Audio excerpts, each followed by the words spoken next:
Hello दोस्तों, इस video में हम लोग कक्षा तीसरी हिंदी का पाठ 16 अगर पेड़ भी चलते होते नामक पाठ को पढ़ेंगे।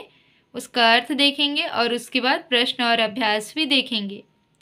बच्चे आपस में बैठकर तरह तरह की बातें करते हैं। उनकी कल्पनाएं अजीब अजीब होती हैं। क्या होते हैं बच्चे लोग? बहुत सारी कल्पनाएं। कल्पना मतलब क्या है? बहुत सारे जो सोच विचार करते हैं, बहुत सारे सपने देखते हैं। ठीक है।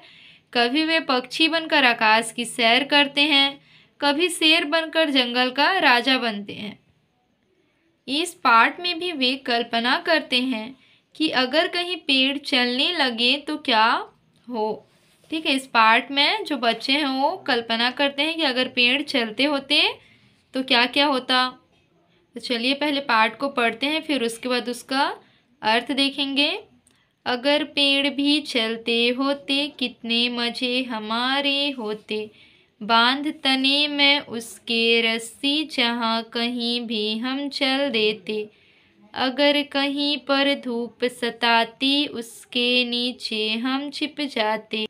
भूख सताती अगर अचानक तोड़ मधुर फल उसके खाते। आती कीचड़ बाढ़ कहीं तो ऊपर उसके झट चढ़ जाते। अगर पेड़ भी चलते होते कितने मजे हमारे होते। ठीक है। तो इसी का हम लोग यहाँ पे अर्थ देखेंगे। अगर पेड़ भी चलते होते कितने मजे हमारे होते। यहाँ पे ये जो पंक्ति है इसमें क्या कहा जा रहा है कि अगर पेड़ चलते होते तो हमारे कितने मजे होते। किस प्रकार के मजे उसको नीचे में बताया गया है। बांध तने में उसके रस्सी जहाँ कहीं भी हम चल देते।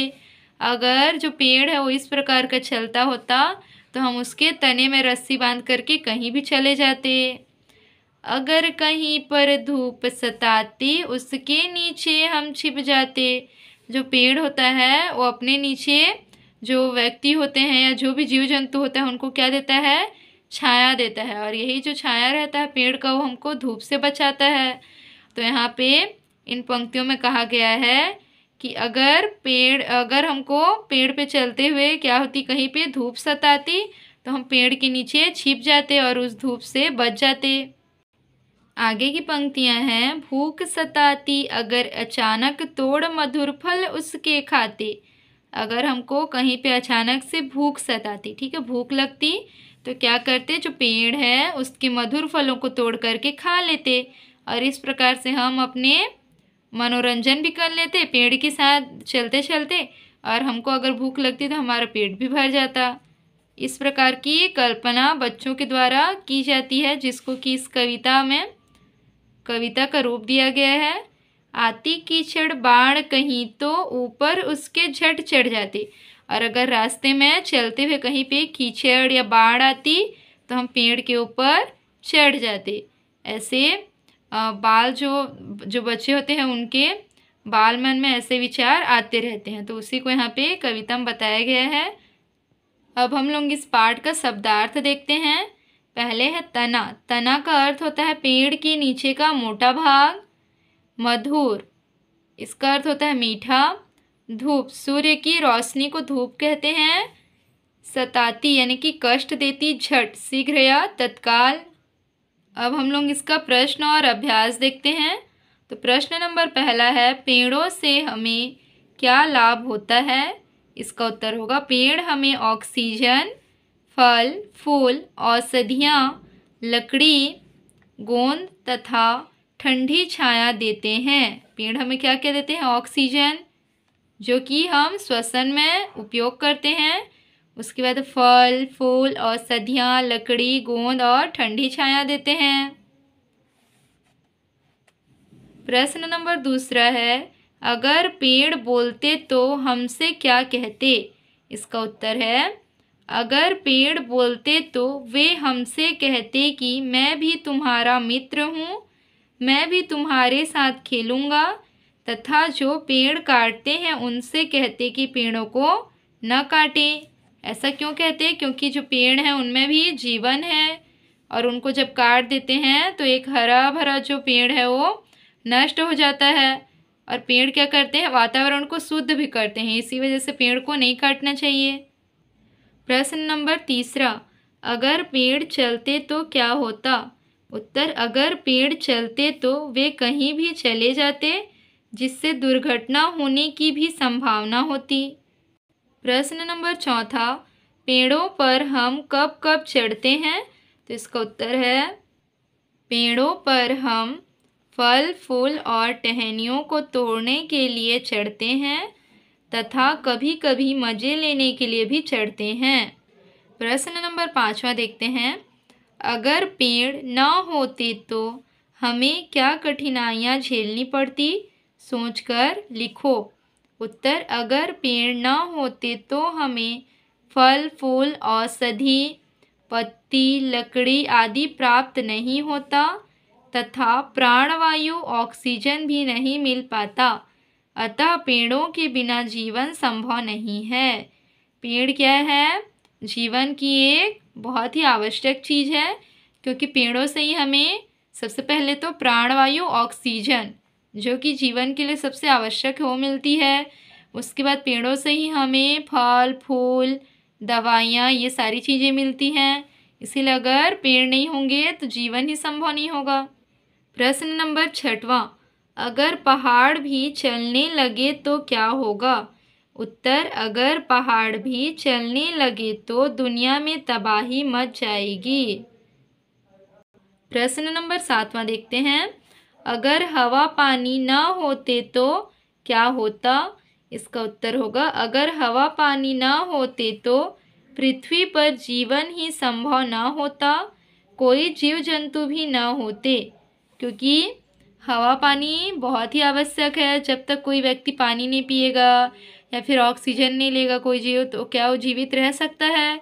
जीवित नहीं रह सकता। तो इस प्रकार से अगर हवा पानी नहीं होंगे तो पृथ्वी में जीवन ही संभव नहीं होगा। प्रश्न नंबर 8, कल्पना करो कि यदि तुम्हारे पंख लग जाए तो तुम क्या क्या करोगे? उत्तर, अगर हमारे पंख लग जाए तो हम एक स्थान से दूसरे स्थान पर उड़कर आसानी से चले जाएंगे, तितली के समान उड़ेंगे और आसमान की सैर करेंगे। प्रश्न नंबर 9 है, अगर आदमी पेड़ की तरह एक जगह ही खड़ा रह जाए और पेड़ चलना शुरू कर दे तो क्या क्या होगा? उत्तर, अगर आदमी पेड़ की तरह एक जगह ही खड़ा रह जाए और पेड़ चलना शुरू कर दें तो प्रकृति का संतुलन बिगड़ जाएगा तथा मानव जाति का विनाश भी हो जाएगा। क्योंकि जो व्यक्ति है, जो आदमी है, अगर वो एक ही जगह पे खड़ा हो जाएगा तो उसके दैनिक जीवन के जो कार्य हैं, चाहे खाना पीना हो, उठना बैठना हो या फिर चलना फिरना हो, सब चीज़ नहीं कर पाएगा। तो इस प्रकार से वो बहुत ही कमज़ोर हो जाएगा और अधिक दिनों तक जीवित नहीं रहेगा। और अगर पेड़ यहाँ से वहाँ चलने लगे तो उससे दुर्घटना बढ़ जाएगी और जो प्रकृति है उसका संतुलन बिगड़ जाएगा। आगे है भाषा अध्ययन और व्याकरण। प्रश्न नंबर 1, नीचे दिए गए अनुच्छेद में से संज्ञा और विशेषण शब्दों को चुनकर तालिका में लिखो। यहाँ पे 2 शब्द आए हैं, संज्ञा और विशेषण। तो आप लोग जानते होंगे कि संज्ञा किसे कहते हैं? किसी व्यक्ति, जाति, स्थान या फिर भाव के नाम को हम लोग संज्ञा कहते हैं। और विशेषण, जो शब्द संज्ञा की विशेषता बताता हो उसको विशेषण कहते हैं। जैसे कि हम लोग यहाँ पे बोल सकते हैं कि आम एक मीठा फल है, तो आम जो होगा वो होगा संज्ञा, क्योंकि आम के बारे में बोला जा रहा है। और विशेषण क्या होगा? मीठा, क्योंकि हमने कहा आम एक मीठा फल है, तो आम की विशेषता क्या बता रहा है? मीठा। आम कैसा फल है? मीठा फल है, तो उसकी विशेषता हुई, तो उससे कहेंगे विशेषण।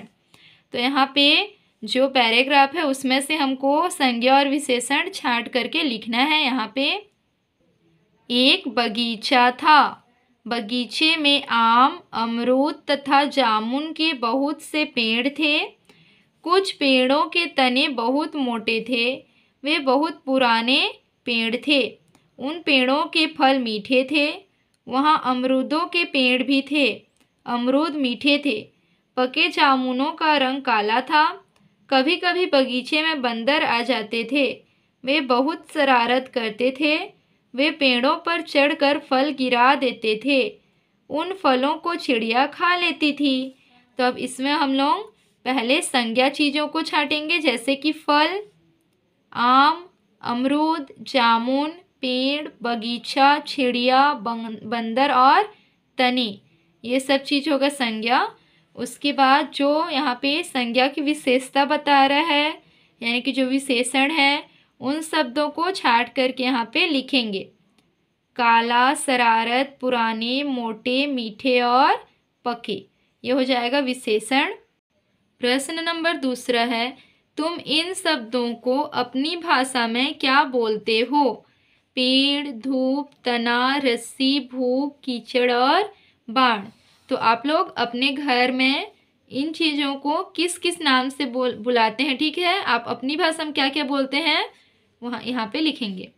उसके बाद प्रश्न नंबर तीसरा है, सही विकल्प पर सही का निशान लगाओ। का नंबर, मजे शब्द के समान तुक वाला शब्द है, तो मजे का समान तुक वाला शब्द होगा बजे। इनमें से फल का नाम है, फल होगा अमरूद, क्योंकि मीठा और रायपुर नहीं होगा। फिर अमरूद होता है, अमरूद कैसा होता है, कड़वा होता है कि नमकीन की मीठा? तो अमरूद एक फल है जो कि कैसा है, मीठा होता है। फिर है तना है, तना क्या है, मेड़ का एक भाग है, पेड़ का एक भाग है या फिर रेल का एक भाग है। तो तना किस में होता है, पेड़ में होता है, तो यहाँ पे पेड़ का एक भाग लिखेंगे, ठीक है। आगे है रचना, किसी पेड़ को देखो, उसका चित्र अपनी अभ्यास पुस्तिका में बनाओ और उसमें रंग भरो। इसको आप लोग खुद से करेंगे। फिर है योग्यता विस्तार, अपने आसपास के पेड़ों को पहचानो और उनके नाम तालिका में लिखो। फलदार पेड़ कौन कौन से होते हैं जिनमें फल लगते हैं, जैसे कि आम, अमरूद, जामुन, पपीता, ये सब। फिर है कांटों वाले पेड़, इसमें नींबू, गुलाब, बेल, ये सब पेड़ आएंगे। फिर है छाया देने वाले पेड़, जैसे कि बरगद, नीम। फूलदार पेड़, गुड़हल और चंपा। इस प्रकार से इसको लिखेंगे। ये हमारा पार्ट यहीं पे समाप्त होता है। वीडियो अच्छी लगी हो तो लाइक, शेयर और सब्सक्राइब करें। Thank you.